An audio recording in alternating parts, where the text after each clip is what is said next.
I can play, but I must leave at noon. I can play, but I must leave at noon. I, subject pronoun, can, modal verb, play is a verb, but coordinating conjunction.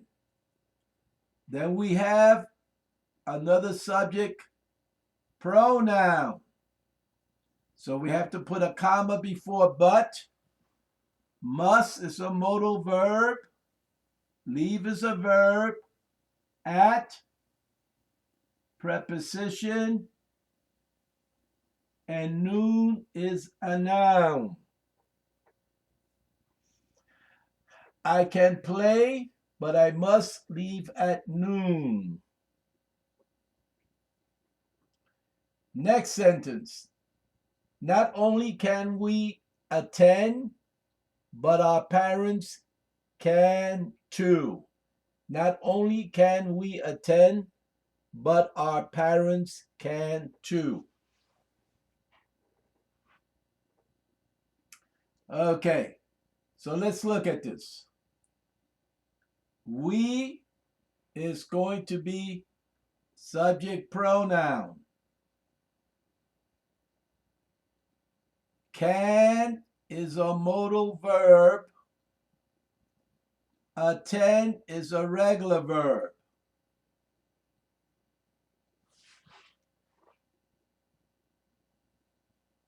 Parents, subject noun.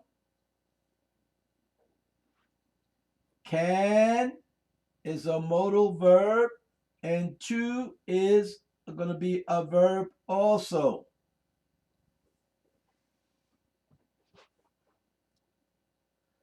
Which parents? Our parents, adjective.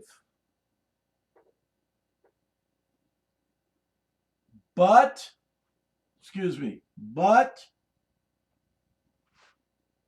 it's going to be correlative conjunction, and to means also. So here's a correlative conjunction. But also, but to, not only correlative conjunction.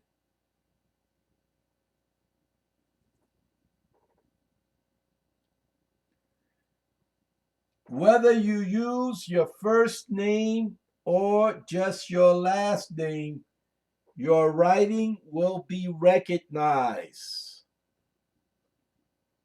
Whether you use your first name or your last name, your writing will be recognized. Okay, so let's look at this.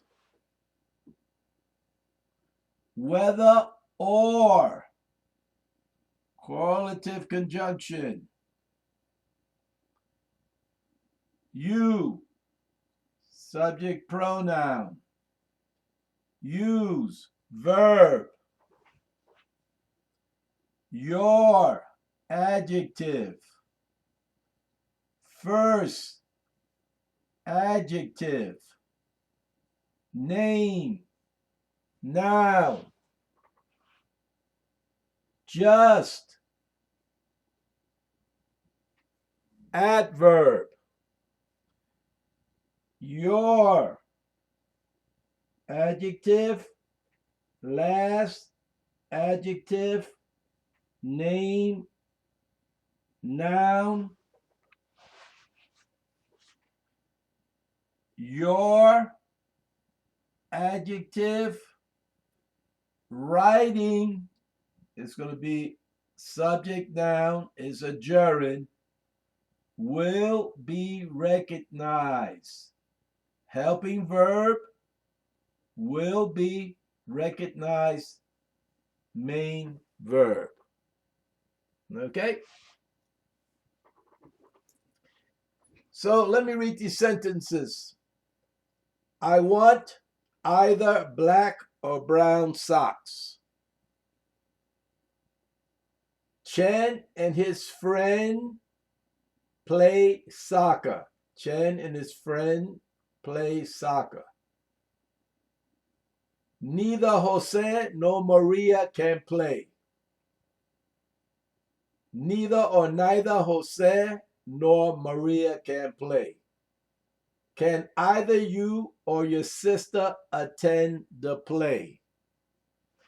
Can either you or your sister attend the play? I can play, but I must leave at noon. I can play, but I must leave at noon.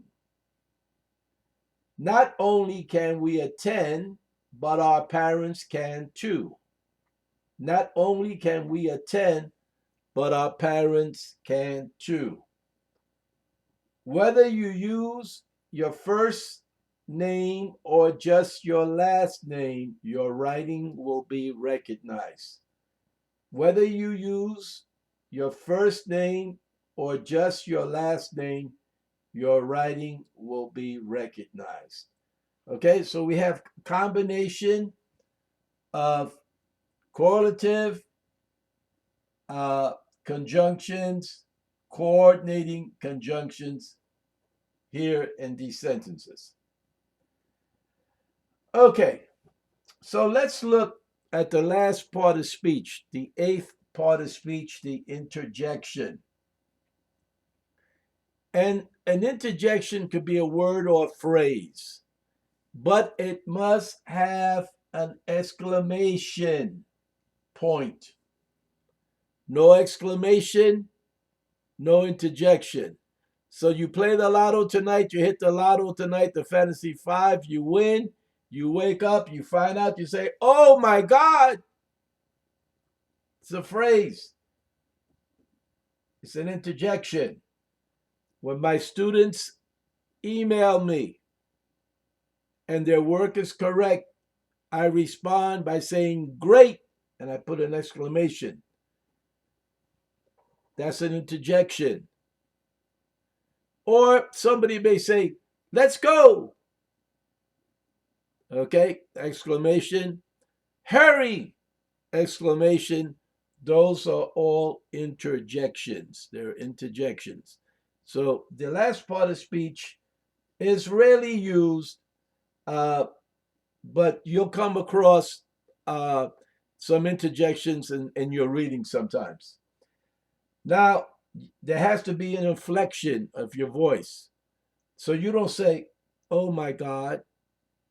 That's not an interjection. You say, oh my God. Okay? The exclamation point. Okay? You don't say great. You say great. Okay? You don't say let's go. You say let's go. Okay?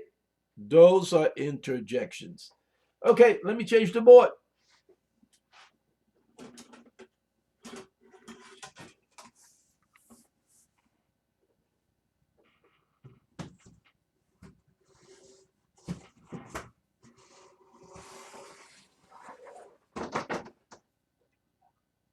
I think I'm going to have to get a better easel. Okay, so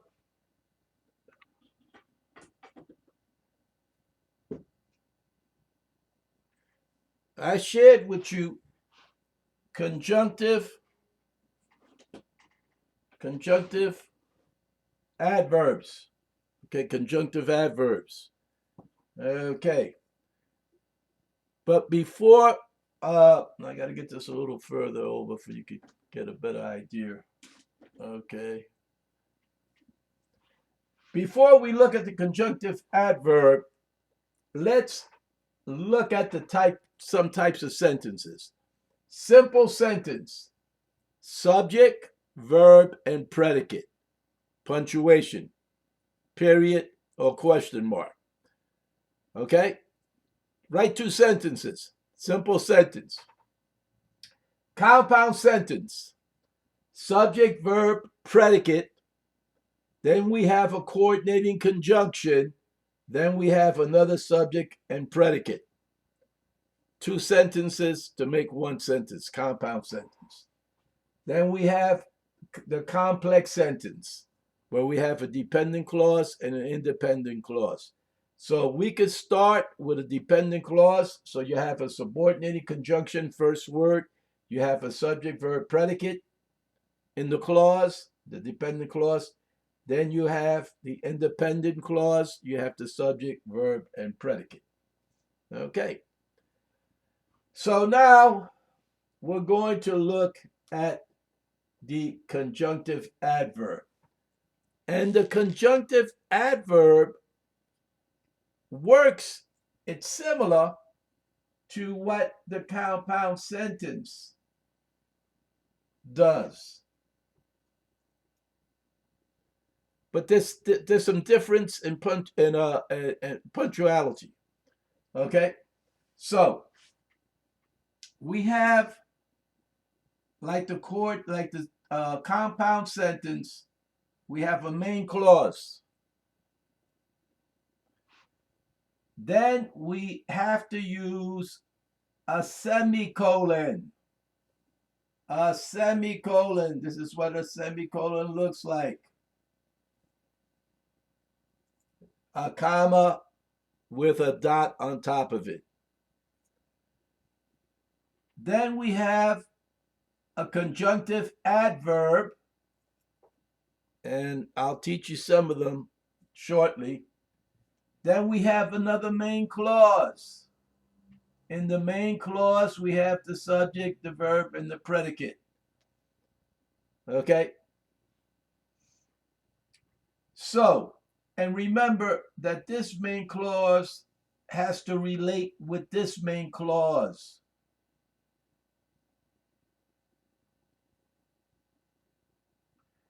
So in this main clause here, you could be talking about outer space, and over here, you're not going to talk about elephants. Okay? So here, you may talk about outer space, and here you may be speaking about meteorites or something that has to do with outer space. They have to agree. So, some conjunctive adverbs: accordingly, consequently, conversely, finally, furthermore, however, instead, moreover, nevertheless,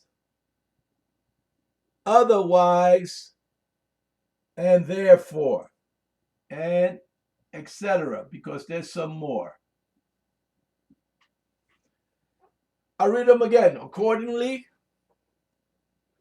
consequently, conversely, finally, furthermore, however, instead, moreover, nevertheless, otherwise, therefore, etc.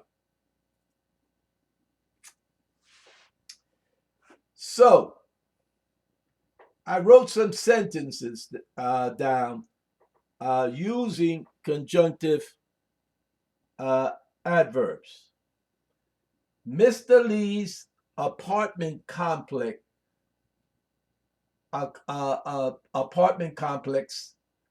does not allow dogs. Otherwise, he would have bought a dog after he moved into his apartment. Mr. Lee's apartment complex doesn't allow dogs. Otherwise, he would have bought a dog after he moved into his apartment. Okay. So we have here otherwise. That's a conjunctive adverb. But preceding the conjunctive adverb, we have to place a semicolon. And after the conjunctive adverb, we have to place a comma. You have to have a comma there. Okay. Next sentence. Some of my students like distance learning. Semicolon. Therefore, conjunctive adverb, comma, we plan to continue online lessons. Period. Okay? So let me read these two sentences again. Mr. Lee's apartment complex does not allow dogs. Semicolon. Otherwise, conjunctive adverb, comma, he would have bought a dog after he moved into his apartment. The other sentence, some of my students like distance learning. Semicolon, therefore, comma, we plan to continue online lessons. Okay, and here, distance. Okay, so again, when we have a conjunctive adverb, it is acting like a coordinating conjunction and it's linking two independent clauses. And you have to use a semicolon before the conjunctive adverb and a comma after the conjunctive adverb. Again, some conjunctive adverbs accordingly, consequently, conversely, finally, furthermore, however, instead, moreover, nevertheless, otherwise, therefore, and etc. You could go online, Google, and put conjunctive list of conjunctive adverbs, and there's more conjunctive adverbs. So, write two simple sentences. Subject, verb, predicate, out. Write two compound sentences. Subject, verb, predicate, coordinating conjunction, subject, verb, predicate. Write two complex sentences. 2, 4, 6 now. Dependent clause, independent clause. And also write two sentences with conjunctive adverbs. Don't forget that the two main clauses have to relate and that you have to place a semicolon before the conjunctive adverb and a comma after the conjunctive adverb. Okay, so we accomplished a lot over the last couple of weeks. More than likely, the next lesson will start working from the textbook again. And we were on Unit 7. Unit 7. So we will continue working with Unit 7. I also want to teach you different type of clauses, adverb clauses, adjective clauses, conditional sentences, and I will mix that in with the lessons also. Take good care of yourself, and I'll see you shortly. Next week, 2 lessons. Ciao. Have a great one. Bye-bye.